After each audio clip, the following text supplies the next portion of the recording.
Genesis chapter 25, verse 2. This is where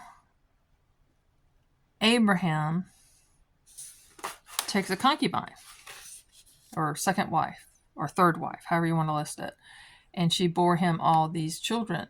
And this is where we get the Arab people.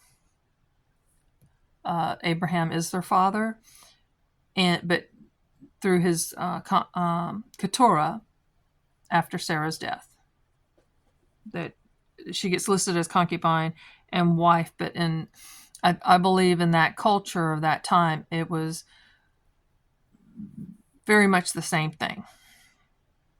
So, and then and their descendants also gets it. So you see where down here, descendants of Sheba and Dedan, the sons of Dedan were, and then they don't get the Et.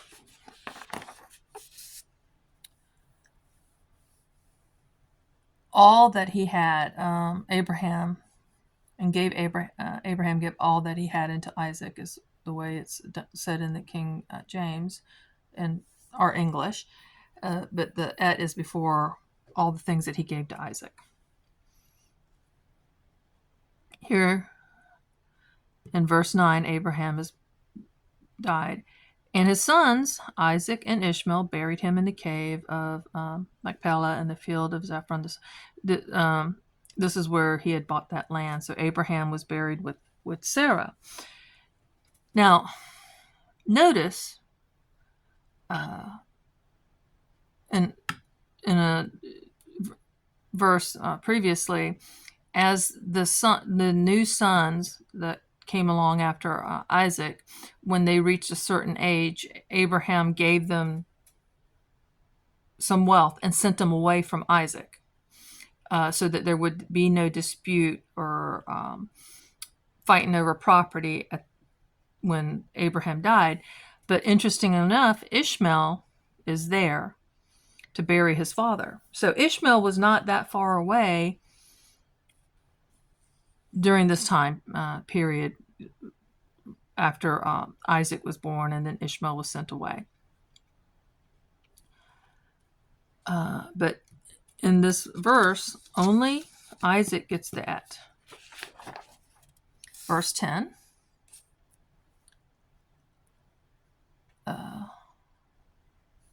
The sons of Heth gets the Et between Abraham and the sons of Heth. Verse 11, before Ishmael gets the Et. Verse 19 is at the end of the sentence, but it's connected to Isaac. It actually follows his name, not...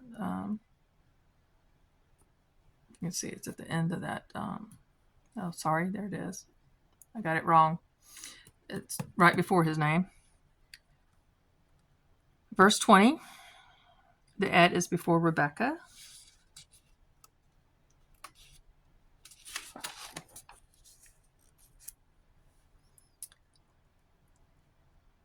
And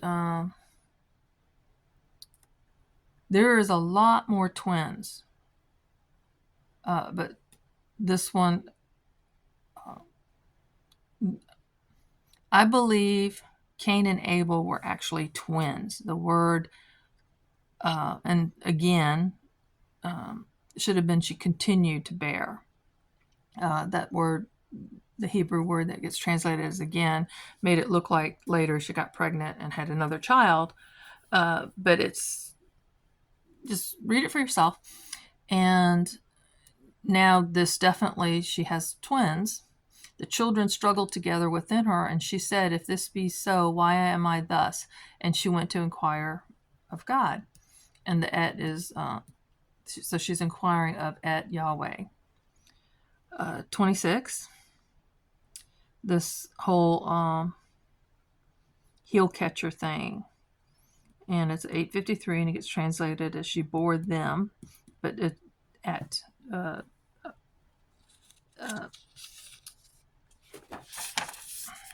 So Esau gets an et, and Jacob gets an et. And oddly, Isaac loved Esau because he did eat of his venison, but Rebekah loved Jacob, having favorites. But there's also, if Jacob clung to mom and Esau clung to dad,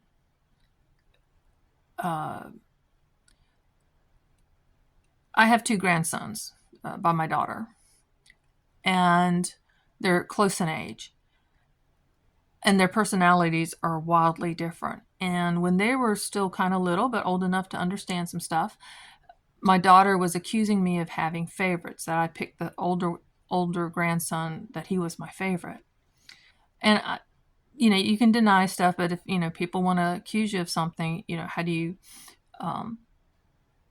prove a negative, I guess. So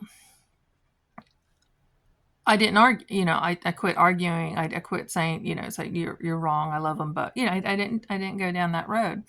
So the younger one, not too long after this was going on, he asked me if I had a favorite between him and his brother, and I said yes. And he kind of was hesitant to ask who, but he did. He just, I could see the struggle on his face, the thought processes I was guessing at, but he may not have wanted to know. But he went ahead and asked. He says, which one? And I said, whichever one's spending time with me. And it was like a light bulb went off on his head, because his older brother was all the time wanting to come over to our house. We lived literally next door to each other, so they can come over, and he was spending more time at our house. And he was more, oh God, he'd hate to learn that I say this, but he was more of a mama's boy. When he was that little, he was.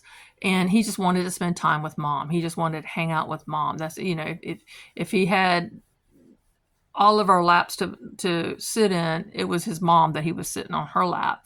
Only our laps if she wasn't around.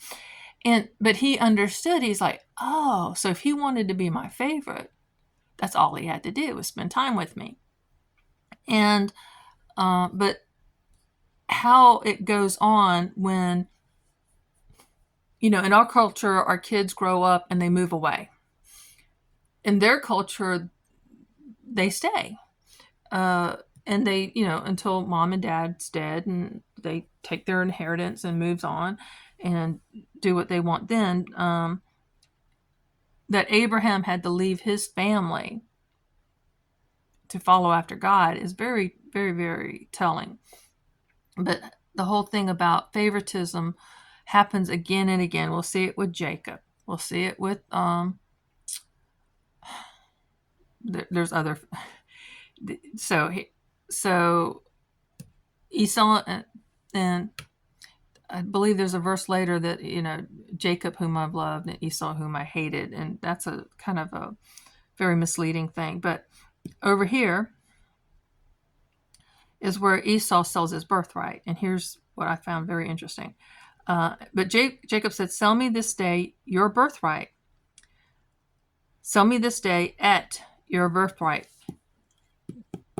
I believe salvation, Jesus, however you want to think what this at can mean, was connected with the birthright.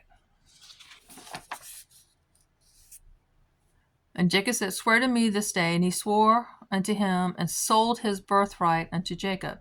Again, the birthright gets that at. Sold at his birthright to Jacob. And Jacob gave Esau bread and stew of lentils that he ate and drank and rose and went away. Thus despised Esau at birthright. It wasn't just, it's like saying your inheritance. Your parents are wealthy, and you give it all up for something trivial. You can't even wait to get food from somebody else, or go get a piece of fruit too. I don't know, I don't know what they had available, but I'm sure there was bread all the time. I'm sure that Jacob didn't make that bread. He may have made the stew, but I believe bread for the most part, unless it was women's work, they had that available. That he didn't value his birthright or the Holy Spirit.